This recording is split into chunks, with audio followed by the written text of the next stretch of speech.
Kalau kita pakai lensa itu, lensa ekoteologi, tafsirnya jadi lebih terarah, ya kan? Nah sekarang kita akan masuk ke bacaan kedua. Bacaan kedua ini diambil dari Lukas bab 13 ayat 5 sampai 9. Ini juga perumpamaan yang sangat terkenal tentang pohon ara yang tidak berbuah. Anda pasti tahu. Jadi makanya ya, jadi fasilitator untuk bacaan-bacaan kali ini itu capek. Kenapa? Teks-teksnya umatnya udah kenal, kita mau ngajarin apa lagi ya? Semuanya udah pada tahu, diomongin ngomong itu lagi bosen kata gitu. Apalagi nanti refleksi pastoralnya semua berhubungan dengan lingkungan hidup kan, pilah sampah, suruh pakai tumbler, basi banget gitu. Makanya saya coba ajarin satu metode penafsiran yang benar-benar berbeda gitu. Apalagi nanti yang dapat giliran bacaan keempat itu bisa bikin surprise gitu di tengah umat ketika kita melihat benar-benar tafsir bertolak belakang. Yuk sekarang kita lihat. Sebelumnya, oh ya nanti kita baca dulu baru saya jelasin supaya tunggu yang lain datang. Saya baca, tidak kataku kepadamu. Namun, berarti yang ngomong Yesus ya. Namun, jikalau kamu tidak bertobat, kamu semua akan binasa dengan cara demikian. Kemudian Yesus menyampaikan perumpamaan ini.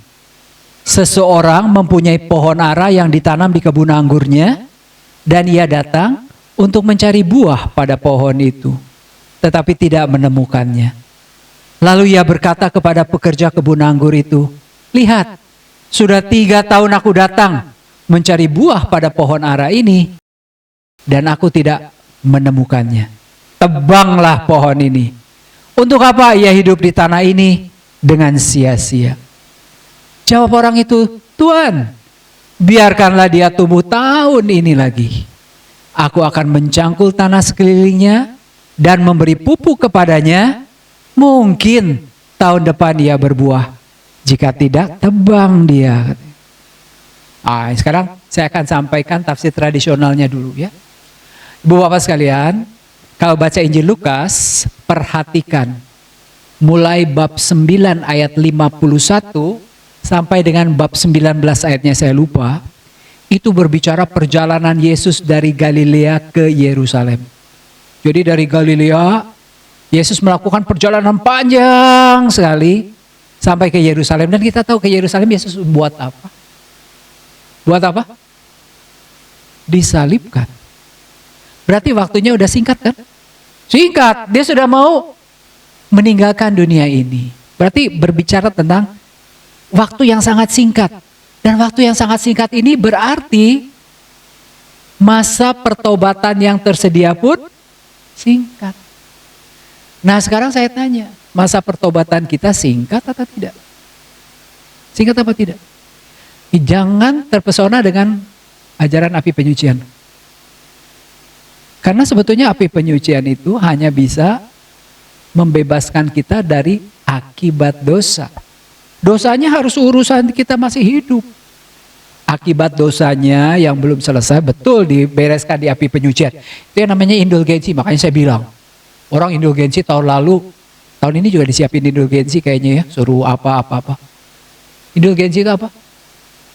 Pembebasan dari akibat dosa yang sudah diampuni. Berarti udah harus bertobat dulu.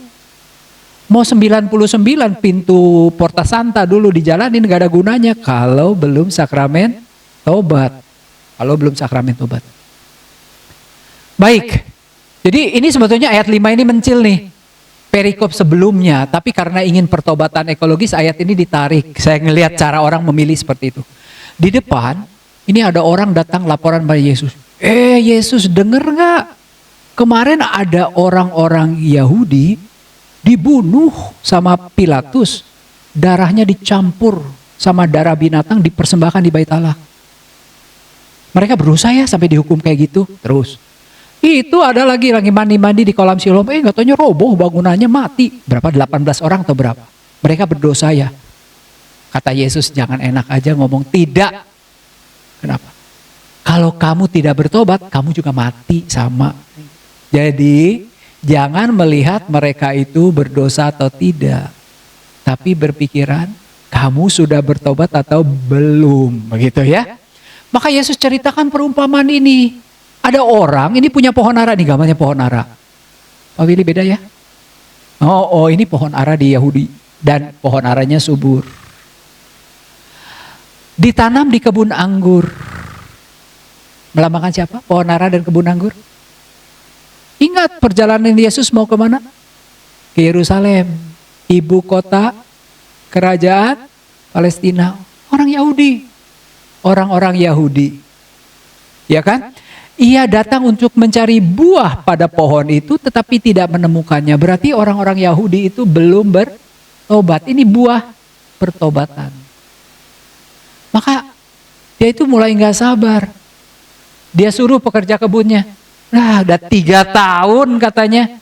Aku datang cari buah pada pohon ara ini tidak temukan tebang. Kenapa 3 tahun? Berapa lama Yesus berkarya di dunia ini? 3,5 tahun. Udah bentar lagi. Ngai mau jalan.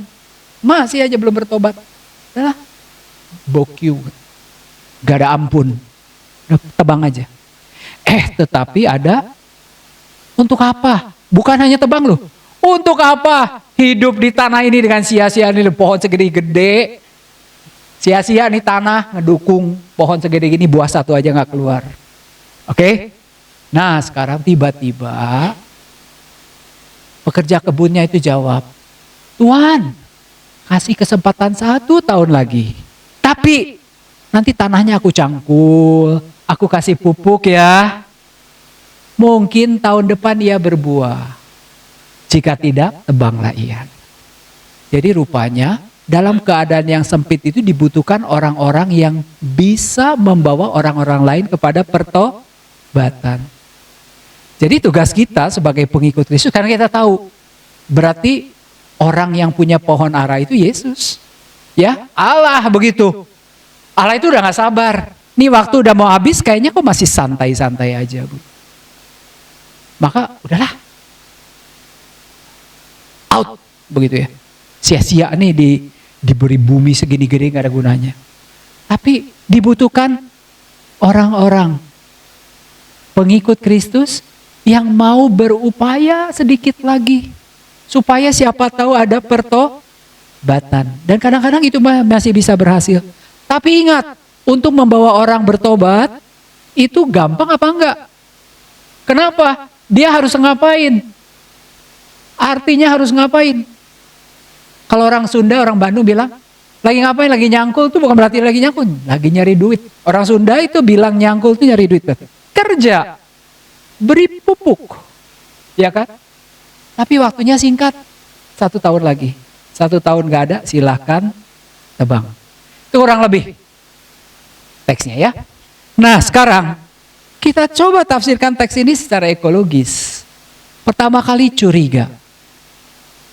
Pemilik kebun menyuruh menebang pohon ara yang tidak berbuah. Kan kita lihat di dalam teks ini protagonis pemilik kebunnya. Yesus kok yang dilambangkan itu, benar kan? Allah, Atama mana pernah jadi tokoh antagonis. Tapi Anda lihat, kalau ditinjau dari sudut ekologis, pemilik kebun ini antagonis. Enak aja ya, lihat pohon gak keluar buah, potong gitu. Kenapa? Dia manusia itu punya kuasa mutlak ya untuk menjaga. Pokoknya pohon tidak keluarkan nilai ekonomi, tidak keluarkan buah, potong. Dia itu antagonis di sini. Beda kan tafsirnya kan? Yang kedua, untuk apa dia hidup di tanah ini dengan sia-sia? Makanya pohon itu hanya punya nilai ekonomi. Padahal dia punya nilai lain. Meskipun dia tidak berbuah ketika dia tinggal di atas tanah itu punya manfaat loh. Dia bagian dari ekosistem, bisa menahan banjir, jadi cadangan oksigen dan lain-lain itu diabaikan. Beda sekali ya tafsir tradisional dengan tafsir ekologisnya. Sekarang yang ketiga, pohon hanya bernilai apabila memberikan manfaat produktivitas kepada manusia, pada pohon memiliki nilai intrinsik lain tadi sudah.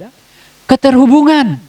Ada keterhubungan antara kehidupan pohon dengan komponen bumi lainnya dan manusia. Rupanya pohon itu gak berbuah karena tanahnya tidak subur. Tanah tidak subur karena manusianya tidak membuatnya subur. Ada keterhubungan gak? Jadi kalau kita lihat sekarang pohon itu gak berbuah, lu ngapain? sampai nggak berbuah gitu. Apa yang Anda kerjakan itu nggak sering diabaikan oleh manusia. Yang salah apa? Pohonnya. Alah, daripada ngerepotin, buang aja. Dulu pernah ya, waktu pondok itu dulu kan pertama kali itu tamannya jelek gitu ya. Udah gitu zamannya Vian pegang lingkungan hidup itu dibikin tamannya bagus. Terus si Leni kalau nggak salah itu ngasih beberapa pot kembang. Kalau di rumah Leni itu bagus banget.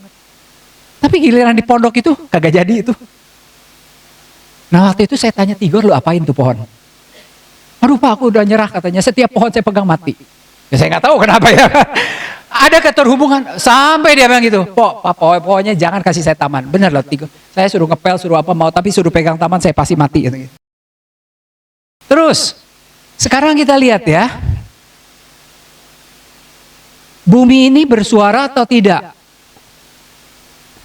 Pohon mandul selama 3 tahun, ini merupakan jeritan suara pohon bahwa ada sesuatu yang tidak beres dalam ekosistem. Mungkin tanahnya kurang zat makanan, kering mungkin, ya kan? Atau ada bibit penyakit lain.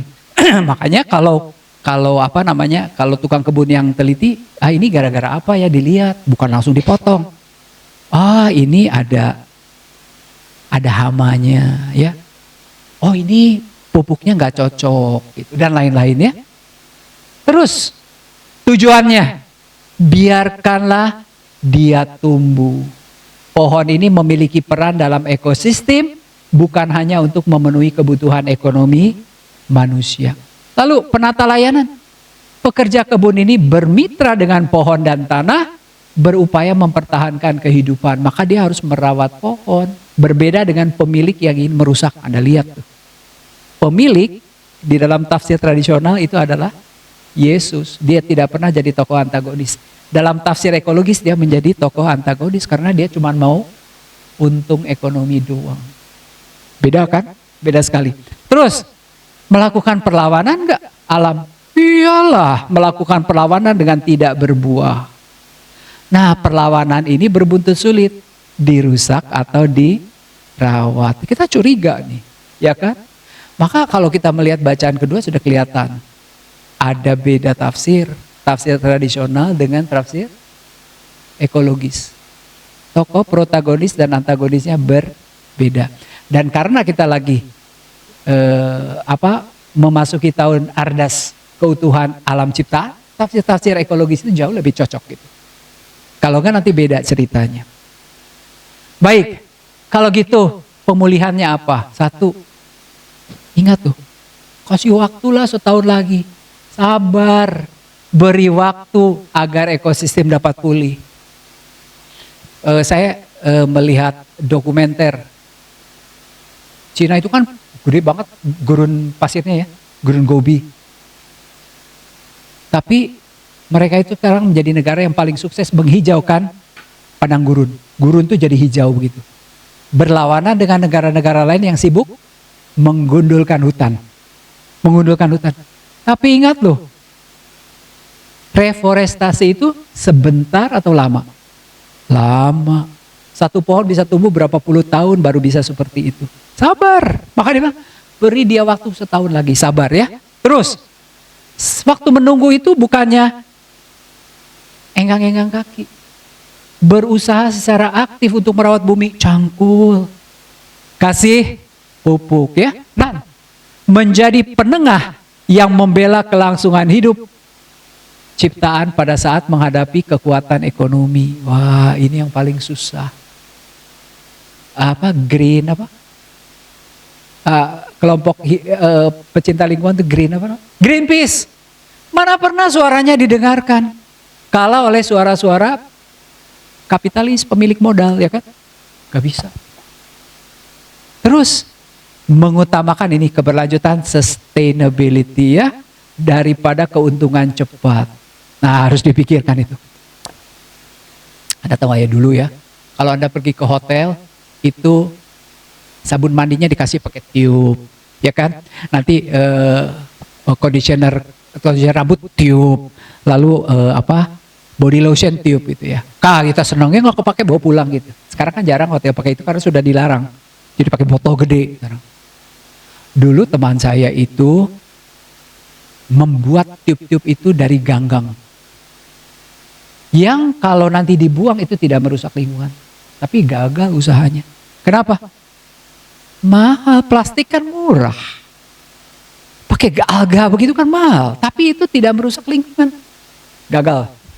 Makanya saudara ingin menjadi penengah yang membela kelangsungan hidup itu bukan tugas yang mudah.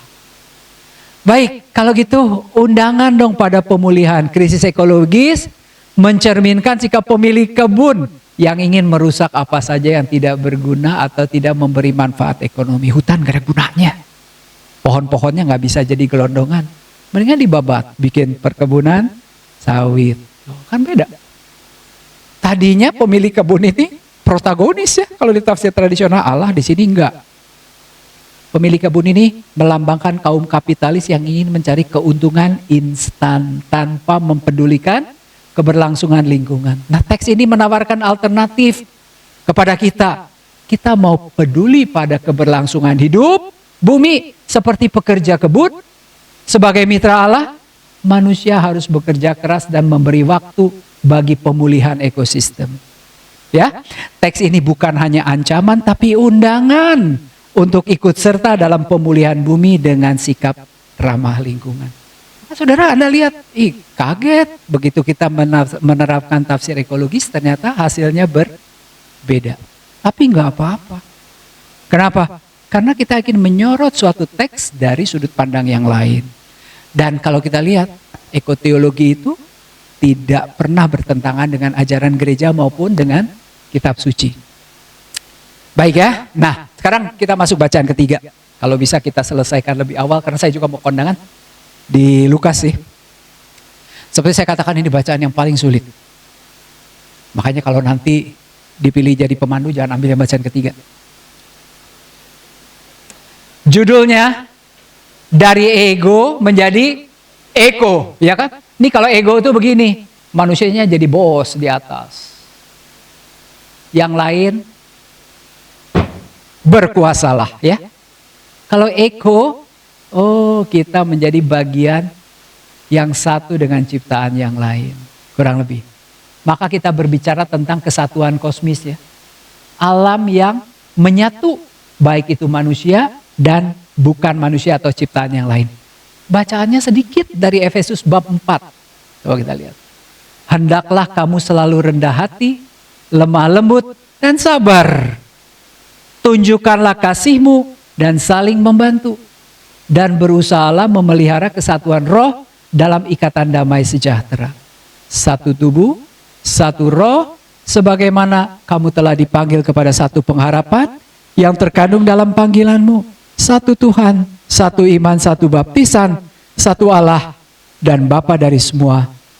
Allah yang di atas semua dan di dalam semua. Nah, saya tanya, ada alam gak disentuh di sini? Gak ada. Itu sulit. Satu-satunya yang mungkin itu kata semua. Satu-satunya yang mungkin. Ya nanti saya jelaskan. Tapi sekarang tafsir tradisional mah gak berbicara masalah ini. Efesus itu gereja yang terpecah. Karena di dalamnya ada orang Yahudi dan orang-orang non-Yahudi. Maka ketika Paulus menuliskan surat kepada jemaat Efesus, dia mengajarkan kepada seluruh jemaat, udahlah jangan ribut kamu Yahudi non-Yahudi, kamu itu satu. Caranya gimana merasa satu? Nomor satu, gampang katanya. Dalam etika bergaul, perhatikan nih, rendah hati, lemah lembut, sabar, menunjukkan kasih dan saling membantu. Itu ya, terus. Dan berusahalah memelihara kesatuan roh dalam ikatan damai sejahtera. Itu yang paling penting. Bu Bapak sekalian, gereja itu bukan berarti, meskipun gereja Katolik gereja yang satu bukan berarti tidak ada unsur perpecahan di dalamnya. Lah di lingkungan aja ada yang berantem kiri kanan, di rumah dia gue mah gak mau datang. Ya kan? Rumah dia sorry. Oh dia yang bawain, mendingan gue tidur. Kita melakukan hal itu, saya juga suka kok. Saya sih pasti nunjuk tangan. Pas sudah itu enggak. Nah pernah itu kita lakukan. Itu cara sangat manusiawi sifat-sifat itu. Maka diajarkan oleh Paulus nih, kalau kamu itu begitu, perhatikan ya, kuncinya rendah hati katanya. Lemah lembut, sabar, tunjukkan kasih, saling membantu. Dan ingat loh, kalian itu diikat oleh roh yang sama. Dalam ikatan damai sejahtera gitu. Tuh Pak Beni ada. Kalau Pak Beni ketemu saya, kita damai ya. Selalu begitu. Tadi saya yang duluan. Dia tahu ya saya mau ngajar apa. Tadi saya duluan. Biasa setiap kali ketemuan. Terakhir tuh kawinannya anaknya Anto. Kita damai ya. Kata gue bingung. Anaknya Desi kawinan, kita damai. Pada ribut kapan? Nah saudara, ikatan satu itu lalu dilukiskan dengan berbagai kata satu. Dalam bahasa Yunani, is atau ena. Satu tubuh. Sebagai anggota gereja tubuh Kristus kita itu satu. Satu roh ya, roh Allah. Kamu dipanggil pada satu pengharapan. Pengharapannya apa sih? Apa pengharapan kita? Pinter. Tahu dari mana? Tahu dari mana? Syahadat.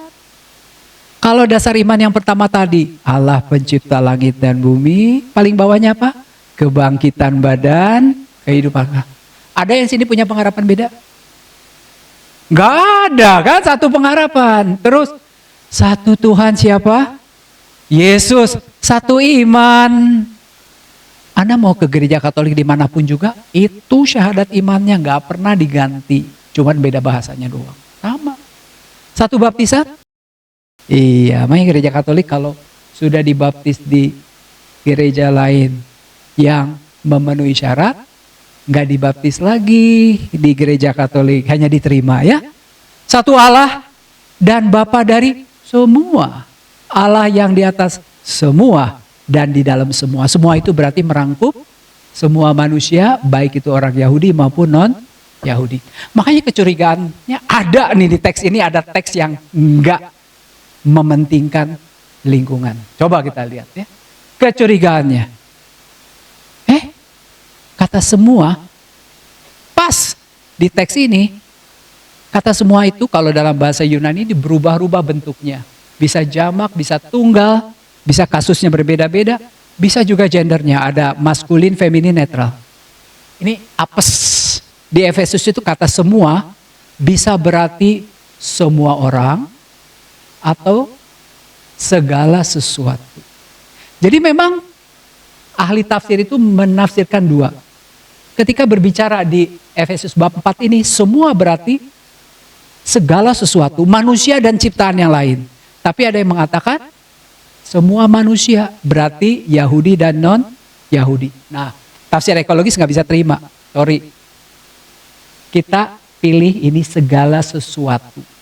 Jadi termasuk di dalamnya bumi, alam ciptaan. Nasihat yang sama itu kenapa tidak diperluas pada seluruh ciptaan? Lemah lembut harus sama siapa? Pada seluruh ciptaan. Sabar harus sama siapa? Pada seluruh ciptaan. Kasih harus pada siapa? Seluruh ciptaan. Istri saya itu lebih baik sama tanaman daripada saya. Padahal setiap hari saya ngomel loh. Bentar lagi tangan gatel, baru nyari kayu putih segala macam, gunting-gunting segala macam di depan itu ya kadang-kadang. Saya nggak suka taman, dia suka gitu ya.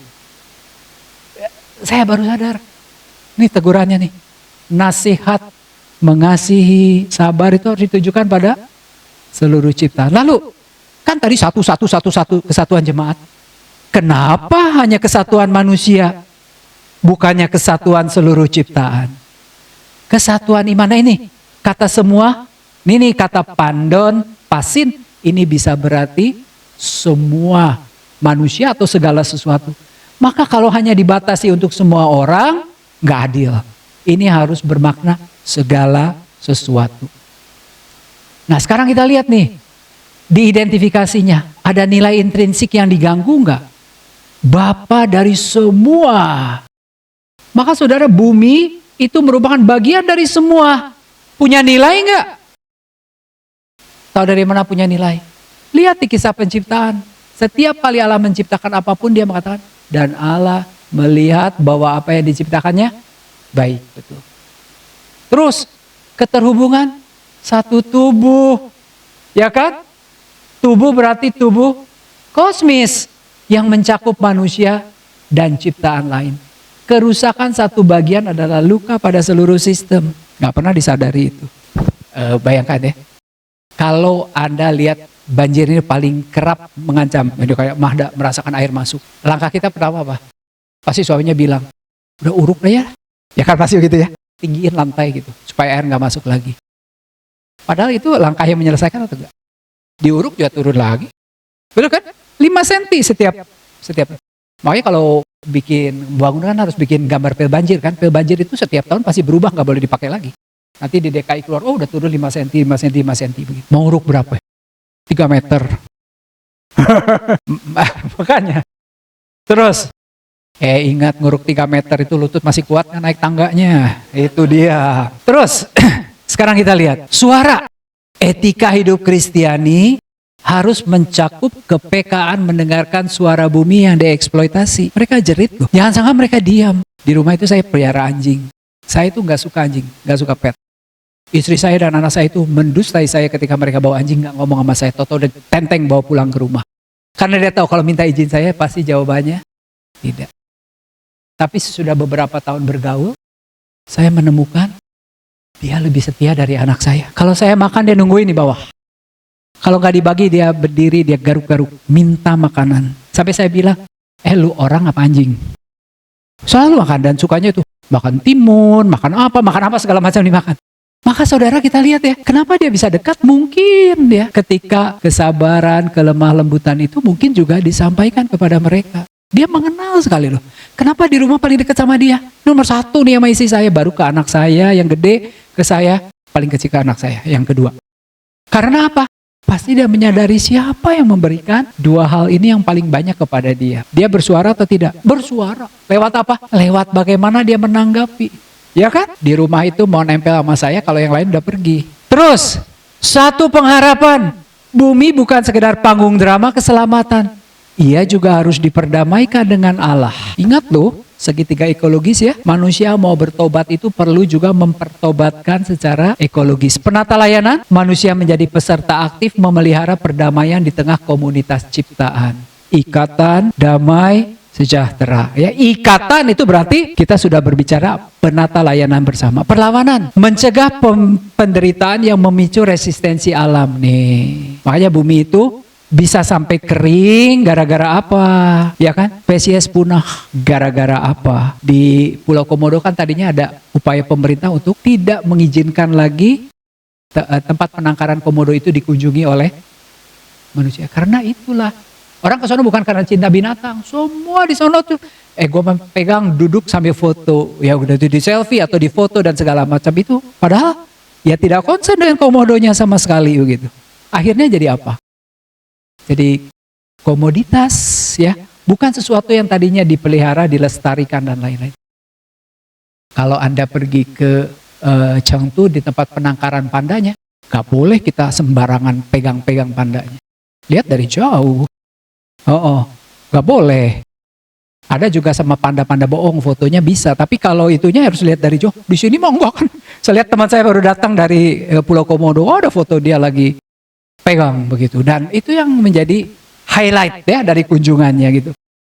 Baik, sekarang kalau gitu pemulihannya apa? Memulihkan kesadaran bahwa bumi adalah rumah bersama. Lalu ingat, karena ini kita berbicara tubuh kosmis, kerusakan ekosistem adalah luka bersama. Ketiga, kesehatan manusia tidak bisa dipisahkan dari kesehatan bumi. Ini juga adalah akibat dari perusakan ekosistem. Diperlukan kelemah lembutan ekologis. Ini susah loh. Aqua minum 1 jangan dibuang tutupnya, pisahin. Saya bilang sama istri saya, ngerepotin amat sih botol 1 terus buang sih. Maaf ya, saya mau minta maaf sama istri saya ngomong.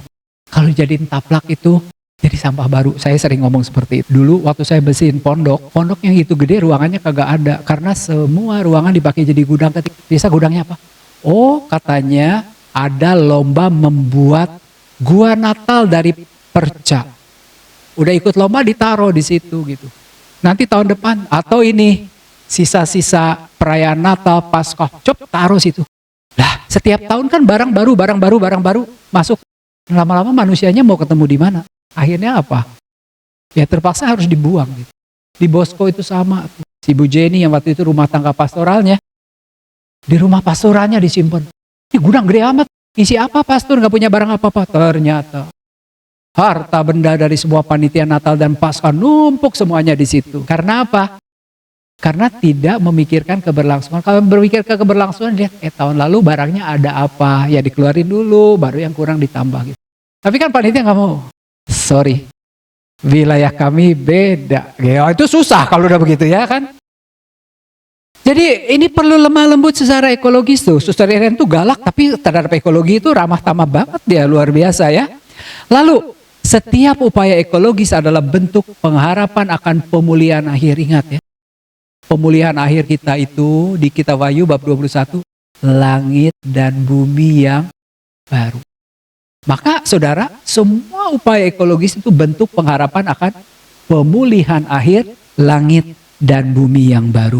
Terus saudara kita lihat, manusia ini hidup dalam jaring kehidupan ilahi karena Allah ada di dalam semua, dan semua ini menyangkut ciptaan yang lain. Maka rendah hati, lemah lembut. Ingat, manusia itu bukan makhluk yang paling berkuasa, tapi makhluk yang berelasi termasuk dengan bumi. Dan memelihara ikatan damai sejahtera adalah panggilan nyata memulihkan hubungan yang rusak dengan bumi. Dengan cara konservasi alam, pola hidup berkelanjutan. Seluruh ciptaan dipersatukan oleh keprihatinan yang sama, yaitu keprihatinan ekologis. Nanti saya akan tunjukkan pada akhir sesi.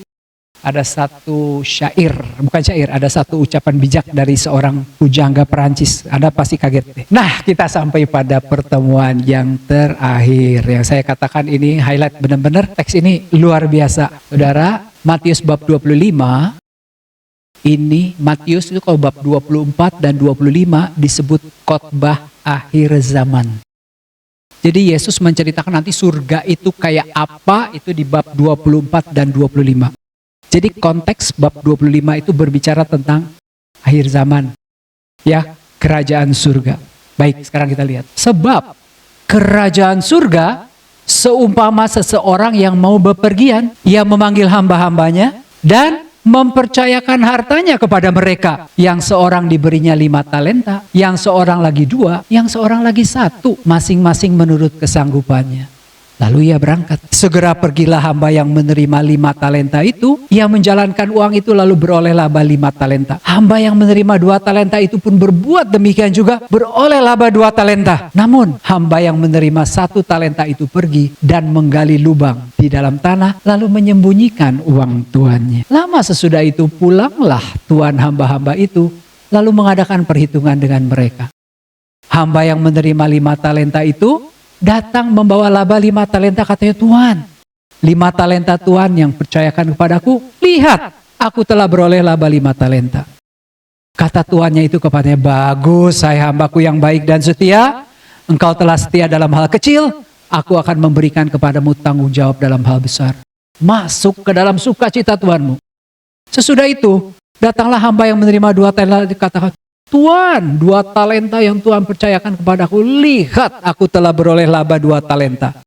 Kata tuannya itu kepadanya, bagus, hai hambaku yang baik dan setia, engkau telah setia dalam hal kecil, aku akan memberikan kepadamu tanggung jawab dalam hal besar. Masuk ke dalam sukacita Tuhanmu.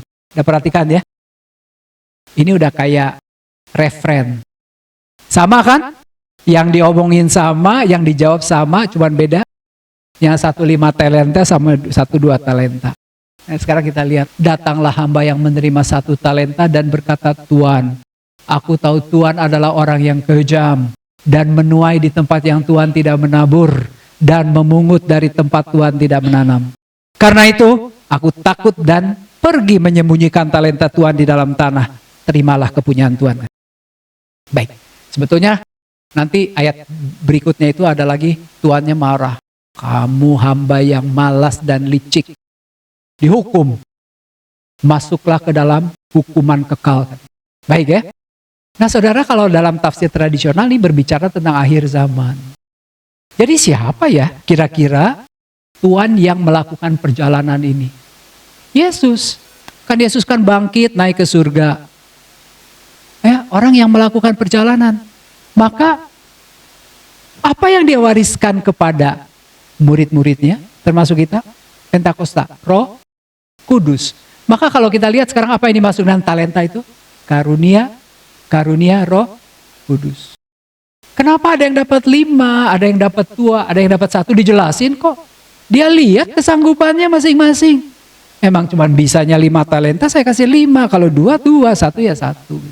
Tapi tujuannya berapapun yang diberikan, talenta itu harus berkembang. Petrus itu mengatakan dalam surat 1 Petrus bab 4. Jadilah kalian pengelola yang baik dari karunia roh yang telah kalian terima. Artinya kalau kita terima karunia itu harus dikembangkan terutama untuk pengembangan jemaat. Nah, itu yang diharapkan. Maka saudara, ketika si bosnya pulang itu, kapan berarti Yesus pulang? Nanti kalau Yesus datang kedua kali, dia tanya, Niko, kamu saya kasih modal 5 talenta, sekarang punya berapa talenta? Banyak. Katekis saya muridnya banyak, apalagi Mahda tuh. Dikasih 1 talenta jadi 1000 talenta. Muridnya banyak, gak pernah berhenti-berhenti. Saudara, talenta itu banyak apa sedikit? 1 talenta itu 34 kilo.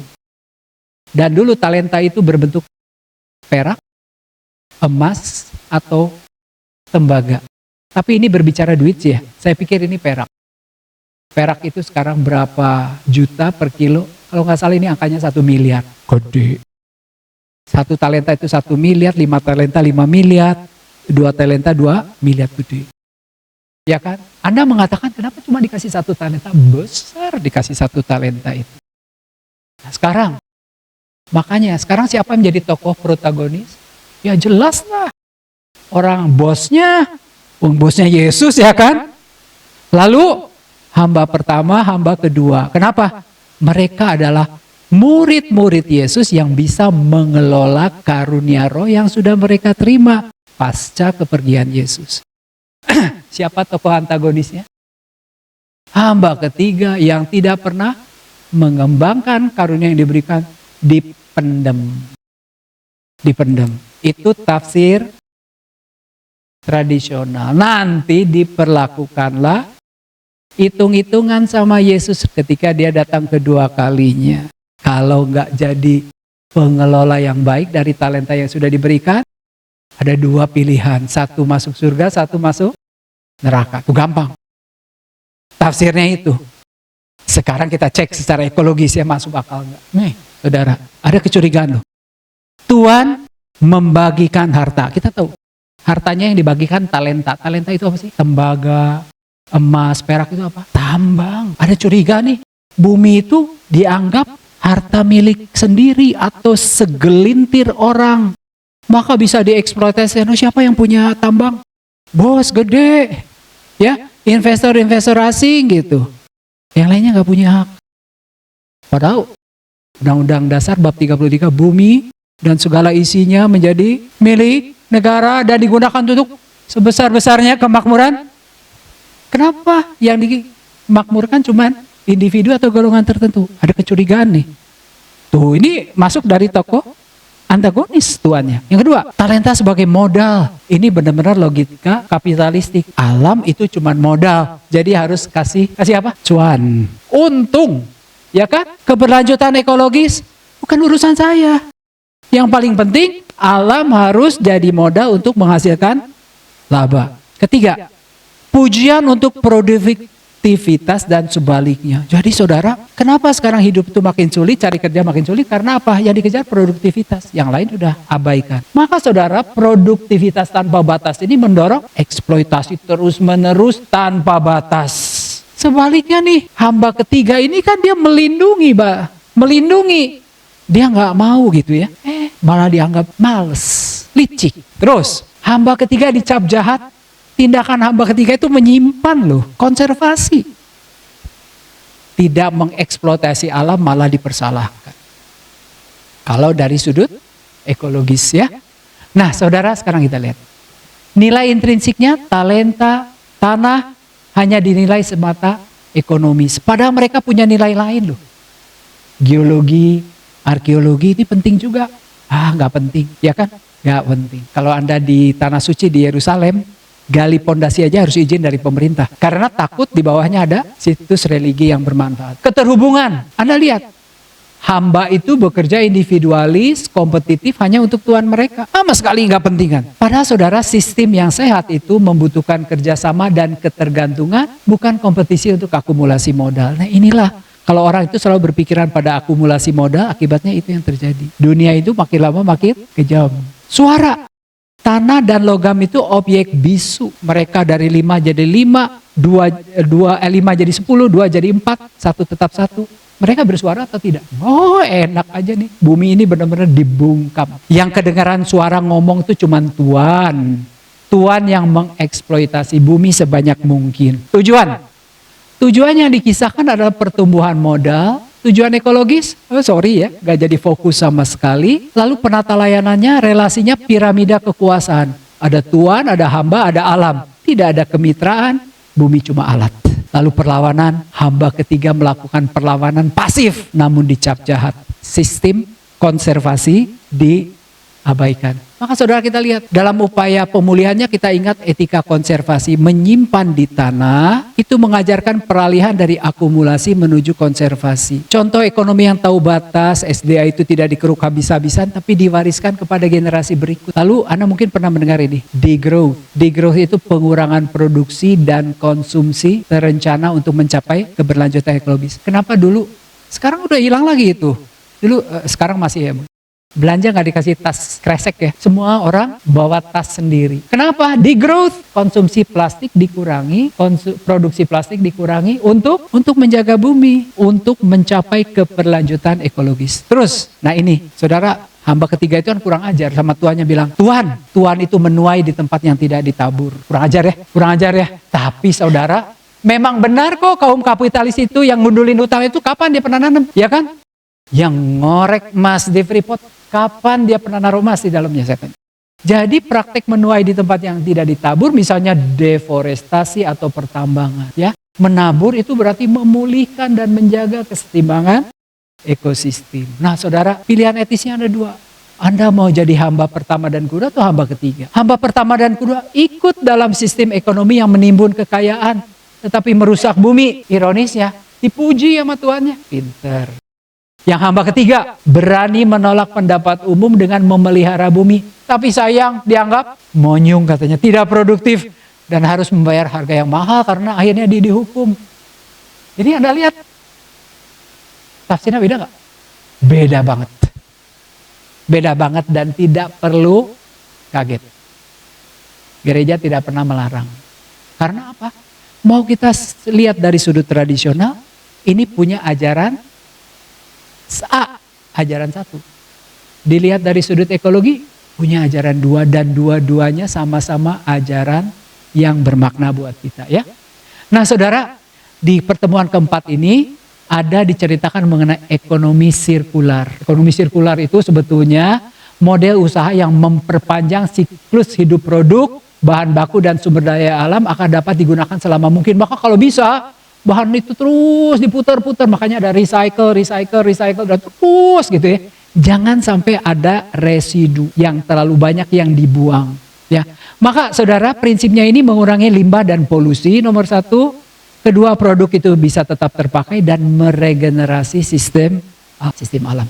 Maka saudara, proses regenerasi alam itu adalah bagian dari iman.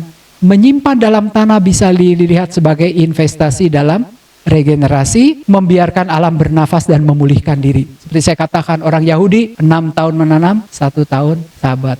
6 tahun menanam, 1 tahun sabat. Nanti kalau udah 49 tahun, 1 tahun lagi tahun Yobel, tahun jubileum. Hebat loh mereka. Dipraktekkan juga, saya katakan di biara-biara Fransiskan, kalau mereka masih taat pada aturannya. Kalau punya rumah, ada 1 petak tanah yang tidak boleh digarap oleh tangan manusia. Biarkan dia hidup seperti itu. Gitu. Lucu banget. Waktu saya memperbaiki rumah biara yang kecil ini, di mana ya? Bukan di sini. Di parkiran yang ada hidroponik itu. Kalau dulu kan jelek banget ya. Saya perbaiki. Ya. Belakang susteran. Waktu diperbaiki itu, saya kaget loh. Tiap hari itu ya, kucing di depan pintunya. Tidur dengan nyaman, padahal kita itu lagi bongkar-bongkar gitu. Lalu saya bilang sama teman saya itu, ini benar-benar ya, rumah yang dipilih oleh Santo Fransiskus, itu demen banget binatang, anjing gitu ya datang. Kayak kadang-kadang bingung ya, baru dipel, datang. Mungkin saya berpikir waktu itu karena kita pel, bersih, kali nyamannya. Jadi Anda lihat kalau nanti lewat masih ada kucing atau anjing atau tidak, kasih tahu saya. Terus, ekonomi sirkular itu bukan sekedar strategi bisnis karena pasti gak menguntungkan. Gak pernah lah ada orang yang hidup recycle itu jadi konglomerat. Gak ada. Tapi perwujudan iman dalam penata layanan ekologis, maka umat itu dipanggil untuk menjadi pelaku-pelaku ekonomi sirkular. Nah, seperti janji saya akan berikan kata bijak dari manusia ini. Dia adalah seorang sastrawan dari Perancis, namanya Antoine de Saint-Exupéry. Apa dia katakan, dan Anda ingat dan catat ini pelajaran untuk hari ini. Kita bukan pewaris dari bumi ini, tapi penyewa dari anak cucu kita. Jadi jangan semata-mata loh. Kita mati itu kita harus kembalikan ini kepada siapa. Kalau Anda di rumah punya cucu kecil, ketika merusak lingkungan, pikir. Cucu kita nanti masih punya air atau enggak? Ya kan? Masih punya pohon atau tidak? Masih punya ikan atau tidak? Jangan sampai kata orang Indian ini, saya ulang sekali lagi. Kalau pohon terakhir sudah kalian rusak, kalau sungai terakhir sudah kalian racuni, kalau ikan terakhir sudah kalian tangkap, baru kalian tahu kalian tidak bisa makan uang, ya. Baik, terima kasih. Kalau ada pertanyaan silakan. Kalau tidak kita tutup. Ya, Pak Willy. Terima kasih. Dari penuturan Bapak jadi hamba 1, 2, 3. Kalau saya boleh jujur nanya Bapak jadi hamba yang mana Pak? Karena saya sendiri bingung, saya mau jadi hamba yang mana. Nanti dibaca aja Pak. Kalau saya diundang Afila. Biasanya saya sudah nggak nerima PI wilayah karena kesibukan saya gitu ya. Tapi kemarin yang minta dari Afila itu Bu Sadia, saya nggak bisa nolak ya, senior, sesepuh gitu. Akhirnya saya terima. Dia minta saya yang keempat, tapi saya mau pergi gitu. Yang keempat tuh nggak mungkin karena sudah lebaran. Akhirnya saya minta yang kedua. Kenapa? Kalau Bapak pilihlah teks-teks yang unsur alamnya banyak sehingga Bapak bisa banyak bercerita. Untuk Bapak, saya rasa Bapak pilih bacaan kedua paling pas. Karena Bapak menyukai pohon. Banyak yang Bapak bisa ceritakan. Mencangkul tanah, beri pupuk itu bukan pekerjaan sederhana. Bukan pekerjaan. Ya, ceritakan. Ada passion yang malu sama Mbak. Tadi dikatakan bukan cuma passion, perlu waktu apa enggak? Emangnya Bapak kerjain hari ini besok langsung berbuah? Oh enggak, ya kan? Ada kesabaran, butuh waktu, butuh upaya keras. Oke, kedua Pak, kalau saya pilihkan buat Bapak. Terima kasih Pak. Ada lagi? Terima kasih Pak Bli. Pak Niko. Ya, Pak Ir mau nanya, ini kan tafsir teologis seolah-olah kita bertentangan dengan tafsir tradisional. Bisa. Saya apakah enggak khawatir kalau kedepannya tafsir-tafsir lain seperti ekologis itu mengakibatkan nanti ketidakpercayaan generasi-generasi selanjutnya akan tafsir tradisional gitu. Jadi dia ateis atau agnostik gitu. Saya rasa sih tidak ya. Karena ekoteologi itu sebetulnya ajaran yang bersumber pada kitab suci. Seperti saya tadi tunjukkan pada Kejadian bab 2 ayat 15, manusia punya kewajiban untuk mengerjakan dan memelihara Taman Eden itu gitu. Jadi pandangan yang ekologis itu gak bakal pernah bertentangan dengan ajaran gereja maupun kitab suci sendiri. Jadi gak usah ragu gitu. Kenapa saya ajarkan unsur-unsur penafsiran ekologis ini? Karena kebetulan APP ini kita konsentrasinya di sana. Kalau enggak juga saya enggak akan tawarkan. Dan dari awal saya sudah katakan ini alternatif. Kalau Bapak merasa ada beberapa bagian ini terlalu ekstrim, Bapak bisa ganti. Enggak jadi masalah gitu. Takut salah paham orang atau apa.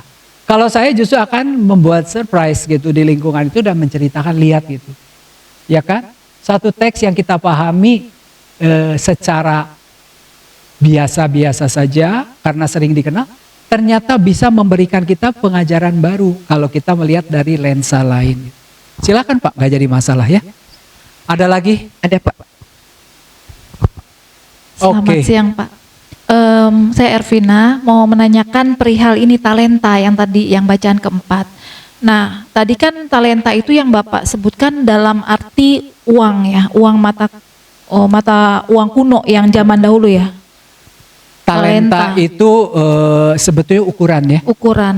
Iya. Ukurannya. Jadi shikal tuh 11,4 gram. Ini 3.000 shikal berarti 34 kilogram. Oke.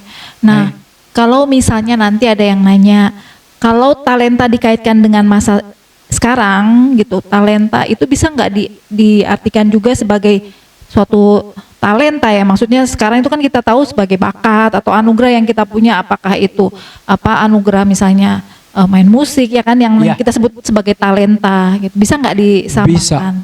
Bisa. Oke, Bisa, ya. Terima kasih Pak. Tapi kalau dari sudut teologis ini justru talenta adalah bagian dari alamnya yang kita sorot. Karena dia terbuat dari emas, dari perak atau dari tembaga. Itu yang mau kita gali sesungguhnya gitu. Kalau mau menafsirkan secara teologis. Tapi saya nggak pernah akan memaksa ibu bapak sekalian menggunakan penafsiran ini. Ya kan? Saya hanya memberikan satu alternatif. Karena banyak orang yang berpikiran teks-teksnya cukup sulit dikembangkan, apalagi dikaitkan dengan lingkungan hidup. Sehingga kalau kita membaca bukunya seolah kayak nggak nyambung gitu teks kitab sucinya dengan uraiannya itu. Nah cara itu ibu akan lihat audiensnya.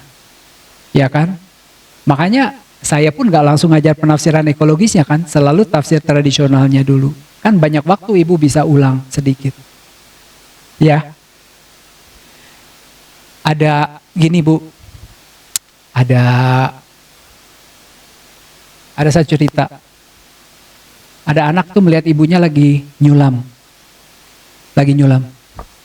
Sesudah sulamannya jadi, anak itu lihat mama lagi nyulam apa? Dilihat, jelek amat mah. Terus mamanya bilang, kata siapa jelek? Kamu melihat dari kacamata yang terbalik. Ini balik, ini bagus gak? Kata gitu. Nah itu dia. Satu hal bisa dilihat dari berbagai macam sudut pandang.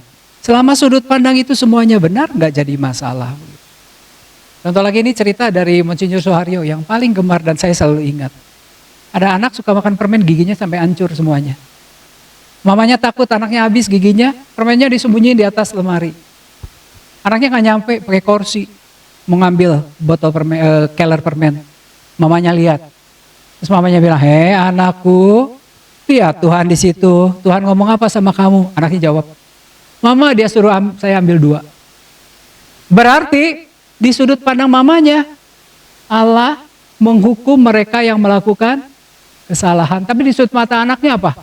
Allah bermurah hati kepada manusia, beda kan? Allah yang maha adil dengan maha rahim itu kan udah terbalik. Tapi Allah yang kita miliki memang selain dia maha adil, dia juga maha rahim. Mata uang dengan gambar yang 1 angka begitu. Jadi boleh Bu, tafsir tradisionalnya tetap harus dibawakannya supaya orang nggak tahu kaget gitu. Sudah itu kita coba gali ini secara ekologis. Ada lagi pertanyaan? Silahkan. Oh, Pak Hendrik. Ya, Hendrik. Makasih Pak. Oi. Pak, hari ini kan lebih ke pengajarannya ya. Kalau di APP ini kan kita ada biasanya ajakan praktis untuk melakukan kegiatan yang berkaitan dengan lingkungan, alam lingkungan. Nah, Pak, pemahaman ini kan berkembang ya. Kayak saya dengar dari teman yang ikut di Don Bosco, itu ada kayak misalnya konsep 3R jadi 5R dan akan nanti jadi berapa R lagi gitu. Ya kita tahu 3R kan reduce, reuse, sama recycle ya. Nanti menambah lagi. Di situ ada masuk ekoteologi. Nah sekarang kalau tadi saya lihat banyak kebijaksanaan yang dari tradisional itu boleh dimasukkan ya Pak ya. Sebagai nilai-nilai yang menselaraskan. Oh, silahkan. Iya, Iya. jadi pemahaman kita jadi akan lebih luas kan. Jadi nggak cuma dari Bible tapi dari Boleh, karena contoh memang kan di dalam bukunya ada implikasi pastoralnya kan, silahkan itu ditambahkan.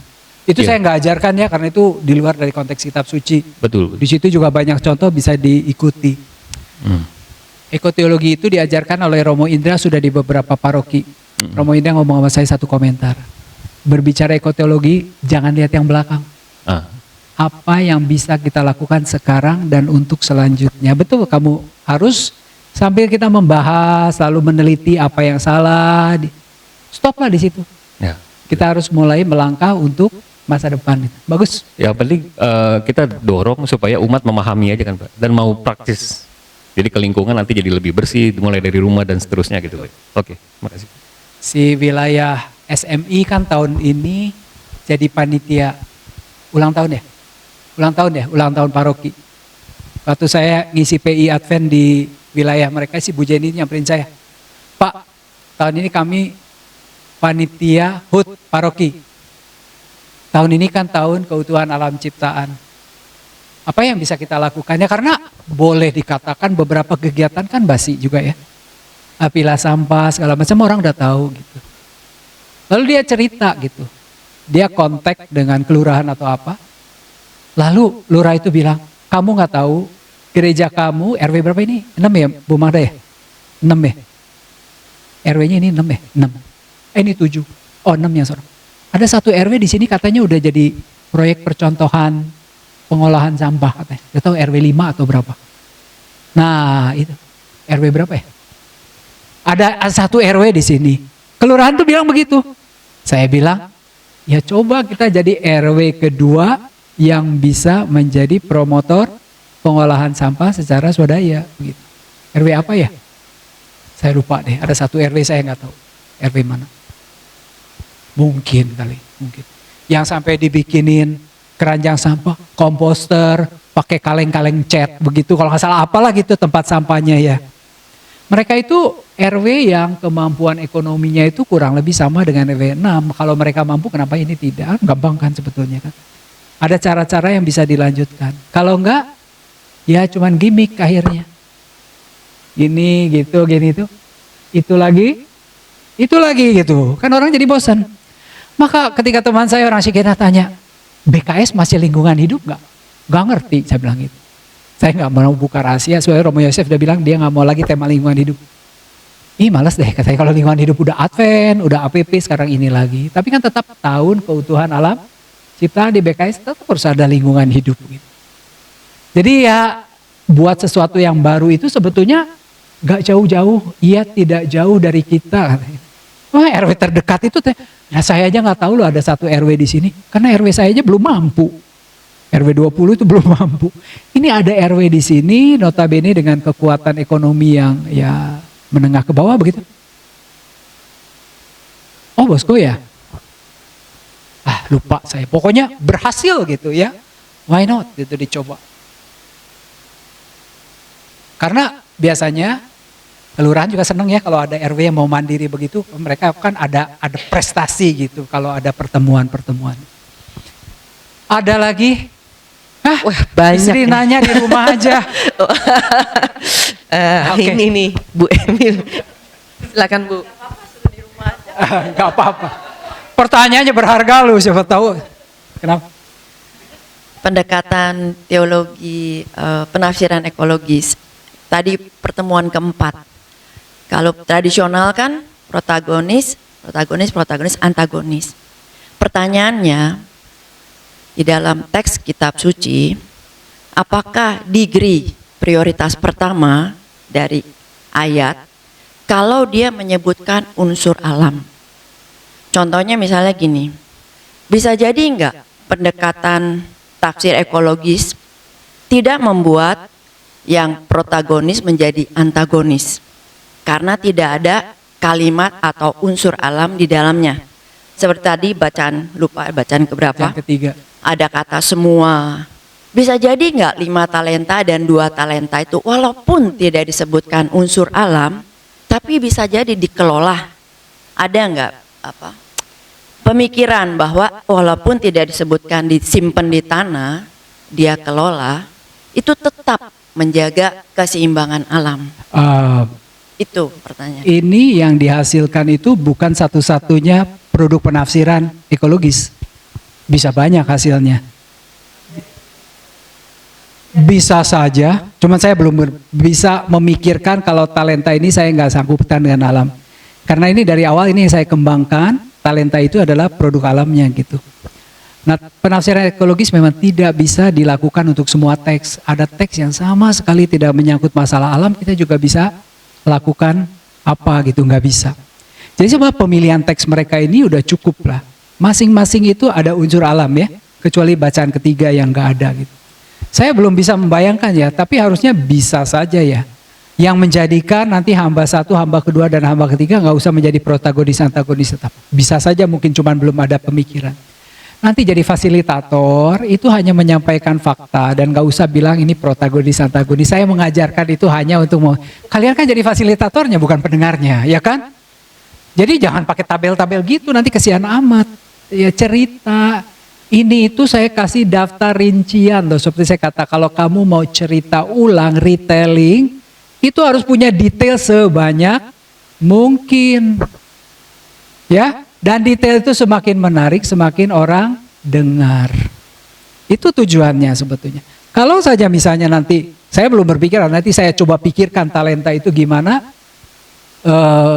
berhubungan dengan alam, tetapi tetap tiga-tiganya baik gitu ya. Jangan sampai ada unsur yang kita pikirkan, belum kepikir.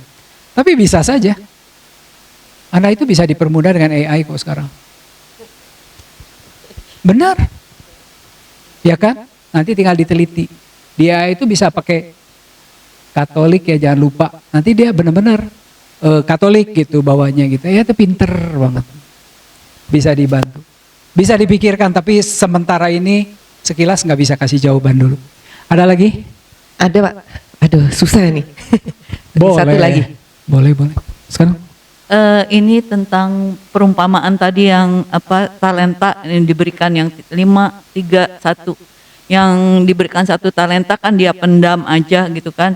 Dan itu sebetulnya ini dipakaikan untuk menggugah orang-orang yang punya talenta tapi dia nggak mau berbagi, nggak mau dipakai untuk melayani, nggak mau dipakai untuk pengembangan diri sendiri atau pengembangan sesama.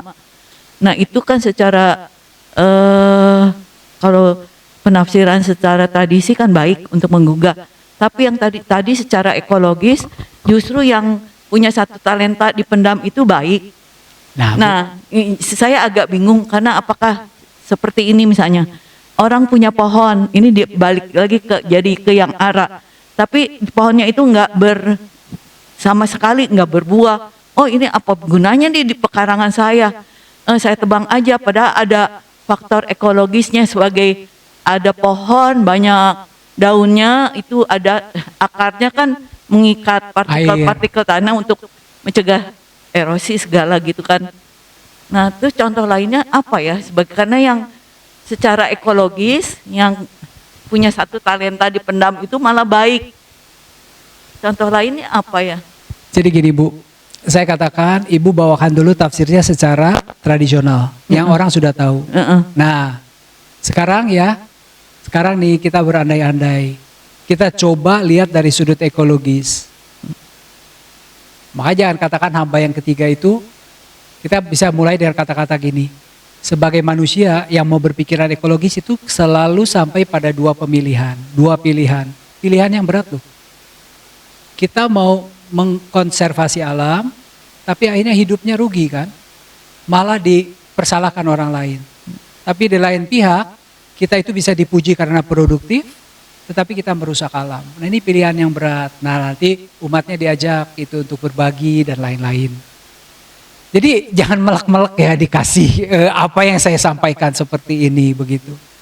Jadi seperti saya katakan, setiap kali kalau ditinjau dari sudut yang lain itu bisa berbeda. Bisa berbeda benar-benar. Dan itu memang terbuka. Gereja nggak pernah kunci itu tafsir. Kalau dikunci tafsir, ahli tafsir kitab suci itu udah nggak boleh kerja apa-apa lagi. Terima ya ini. Terima. Tahun 1900-an, komisi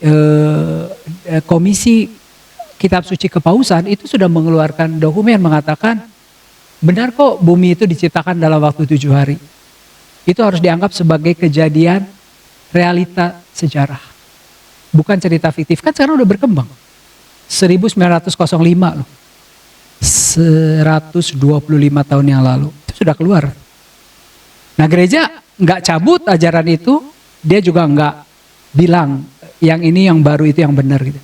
Karena gereja itu sempre reformada, selalu berubah gitu. Dan gereja tahu dia nggak boleh kaku, harus selalu mengikuti perkembangan zaman. Tafsir ekologis ini kan menjawab tuntutan zaman. Kalau bumi itu lagi aman, sejahtera, nggak perlu tafsir ekologis. Kan tadi saya liatin konteksnya, ada krisis ekologi, ada pandangan dunia yang lebih ekologis. Tahun 70-an ketika saya kuliah mana pernah dengan istilah pertobatan ekologis. Nggak pernah. Sekarang kan didengung-dengungkan kan. Dokumen-dokumen gereja dan segala macam itu kan didengungkan. Jadi ini satu cara untuk melihat teks dari sudut lain begitu. Dan tidak perlu diperbandingkan dengan tafsir tradisional. Bisa berbeda, bisa sama. Itu ya Bu ya. Ya, makasih. Kalau ada satu hal Ibu merasa ragu, ya tidak usah, Ibu lewatin aja gitu. Makasih, ya Andi. Oke, baik. Masih ada? Oh, terakhir mungkin ya, Air Handi, atau masih boleh? Jam berapa ya? Ini, Oh ya boleh lah. oke, masih boleh. Jam 11 misa kawin, jam 12 selesai kali ya. Oh iya oke, boleh. Iya, tadi saya karena Ibu nanya seperti itu, saya jadi berpikir tuh yang Pak, yang bacaan yang keempat itu. Kalau misalnya talenta itu kita artikan sebagai pohon yang bisa menghasilkan sesuatu, sedangkan jadi hamba yang pertama dikasih 5 pohon, terus dia merawat dan memelihara sehingga jadi banyak. Hamba yang kedua dikasih 2 memelihara dan merawat jadi banyak. Kalau hamba yang ini dikasih pohon, pohonnya cuma ditaruh aja. Jadi nggak dipelihara, nggak dirawat, cuma ditaruh. Itu kan maksudnya nggak terlalu beda dengan tafsiran tradisional. Itu boleh Pak? Boleh, silakan. Makasih Pak.